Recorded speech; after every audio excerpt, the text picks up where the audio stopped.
మన మాస్టర్ గారు నాగేశ్వరరావు గారు రంగనాథ్ గారిని ఇంటర్వ్యూ చేస్తూ, సార్ మీ లక్ష్యం ఏంటి, కూల్చివేతలు ఫస్ట్ ప్రయారిటీ దేని మీద అంటే అతను చాలా స్పష్టంగా చెప్పాడు. అతను పాండ్స్ మీద, తర్వాత చెరువుల మీద, మూడోదిగా వాటిని కబ్జా నాలాల మీద అని.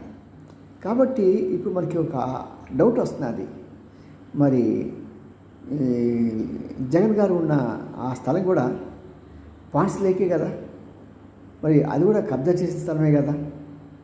మరి ఆ స్థలాన్ని కూడా, ఆ బిల్డింగ్ని కూడా రేవంత్ రెడ్డి తన బుల్డోజర్స్తో బుల్డోజింగ్ చేయిస్తాడా ఏమో, అదేనిపిస్తున్నది. ఎందుకంటే అతనికి ఇతనికి పడదు.